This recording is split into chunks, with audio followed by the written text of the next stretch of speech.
یقیناً آپ بھی اپنی فیملی کے ساتھ ندی کے کنارے گھومنے جاتے ہوں گے، تو اگر وہاں اچانک سے فش نما مونسٹر آ جائے تو آپ پر کیا گزرے گی؟ ہم آپ کو دکھاتے ہیں اس کہانی میں۔ دوستو، کہانی کی شروعات ہوتی ہے ایک ندی سے، جہاں بہت سے لوگ گھومنے جاتے ہیں اور وہاں اچانک سے انہیں پل سے لٹکتی ایک چیز دکھائی دیتی ہے، جو کہ ان کے دیکھتے ہی دیکھتے ندی میں کود جاتی ہے۔ لوگ اسے بھگانے کے لیے ندی میں کچھ چیزیں پھینکتے ہیں، مگر جب وہ دوسری طرف دیکھتے ہیں تو انہیں وہ چیز دکھائی دیتی ہے جو کہ دراصل ایک مونسٹر ہوتا ہے، اور وہ ان لوگوں پر حملہ کر دیتا ہے۔ لوگ ادھر ادھر بھاگنا شروع کر دیتے ہیں اور کچھ لوگ ایک گھر کے اندر گھس جاتے ہیں اور سوچتے ہیں کہ یہاں وہ سیف رہیں گے، لیکن مونسٹر وہاں بھی آ جاتا ہے۔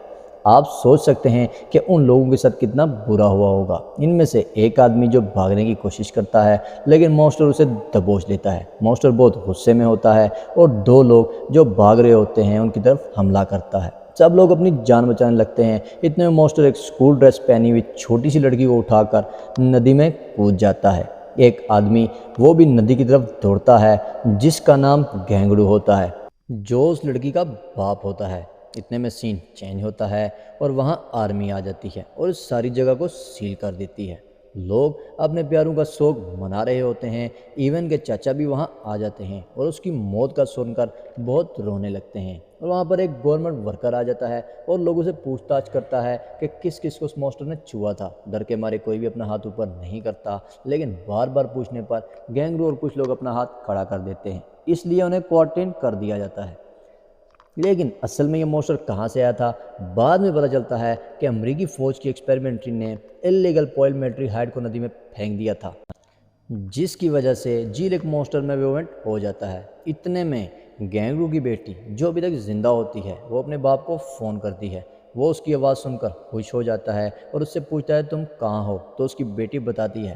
یہ سن کر سارے خوش ہو جاتے ہیں اور اگلے دن وہ ہاسپٹل سے بھاگ جاتے ہیں اور گینگڑو سارے نالوں کی تلاشی شروع کر دیتا ہے۔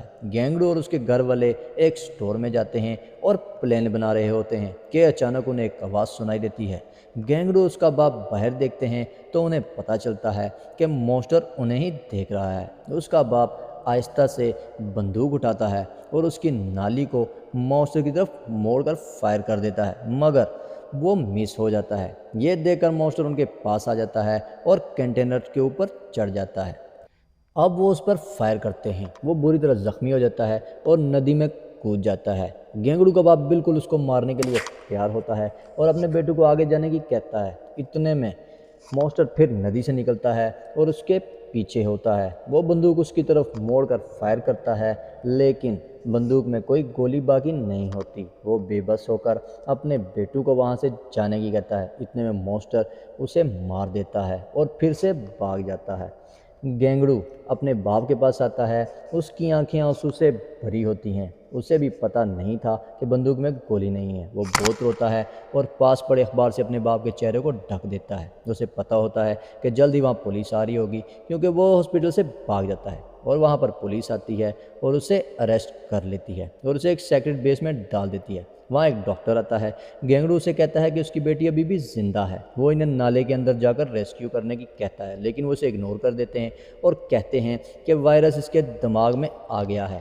گینگڑو ان کی باتیں سن لیتا ہے۔ اسے پتہ چلتا ہے کہ یہاں پہ کوئی بھی وائرس نہیں ہے۔ گورنمنٹ اس سب کی ذمہ داری اپنے اوپر نہیں لینا چاہتی، اس لیے وہ دعویٰ کر رہی ہے کہ یہاں پر کوئی وائرس ہے۔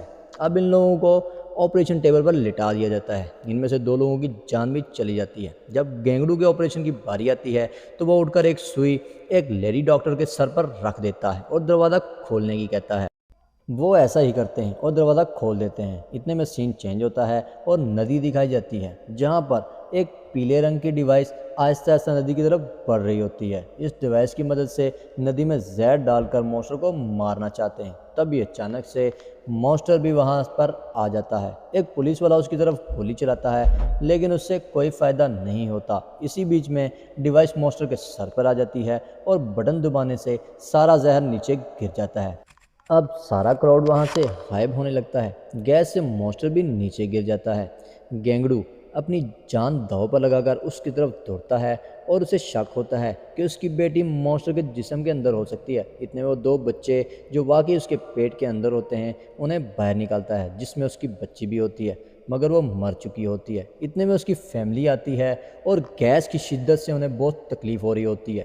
گینگڑو اپنی بیٹی کی موت کا بدلہ لینا چاہ رہا ہوتا ہے اور راڈ لے کر اس کی طرف بھاگتا ہے۔ اس کا بھائی آگ سے مونسٹر کی طرف وار کرتا ہے۔ اس کا بھائی بلاس کو پھینکنے والا ہوتا ہے لیکن وہ اس کے ہاتھ سے پھسل کر گراؤنڈ پر گر جاتا ہے۔ اب ان کی امید ختم ہو رہی ہوتی ہے، تبھی ان کو ان کی بہن دکھائی دیتی ہے جو ایک تیر مونسٹر کے سر کی طرف چلاتی ہے۔ اس تیر سے مونسٹر نیچے گر جاتا ہے اور اس کے جسم میں آگ لگ جاتی ہے۔ وہ ندی کی طرف دوڑتا ہے لیکن گینگڑو اس کا پہلے ہی وہاں انتظار کر رہا ہوتا ہے۔ وہ ایک سٹیل پارک کی مدد سے مونسٹر کی باڈی کو ایک ہی جگہ روک دیتا ہے، جس کی وجہ سے مونسٹر کی موت ہو جاتی ہے اور وہ اپنی بیٹی کی موت کا بدلہ لے لیتا ہے۔ اب گینگڑو اس لڑکے کے پاس آتا ہے اور اسے لے کر اپنے گھر چلا جاتا ہے۔ گینگڑو اس بچے کو اپنے بیٹے کے روپ میں اڈاپٹ کر لیتا ہے۔ گینگڑو کی فیملی پھر سے پہلے جیسی لگتی ہے لیکن اس کا باپ اور بیٹی اس میں نہیں ہوتے اور بیٹی کی جگہ وہ لڑکا آ جاتا ہے۔ ایک دن گینگڑو بیٹھا ہوا اس ندی کی طرف دیکھ رہا ہوتا ہے کہ اچانک اسے ایک آواز آتی ہے اور وہ سوچتا ہے کہ اب کوئی نیا مونسٹر تو نہیں آ گیا، لیکن وہ اس کے خیال کے علاوہ کچھ بھی نہیں ہوتا۔ اور یہیں پر اس کہانی کا اینڈ ہو جاتا ہے۔ اور دوستو، اگر آپ مزید ایسی کہانیاں دیکھنا چاہتے ہیں تو چینل کو سبسکرائب ضرور کیجیے گا اور بیل کے نشان کو دبانا مت بھولیے گا۔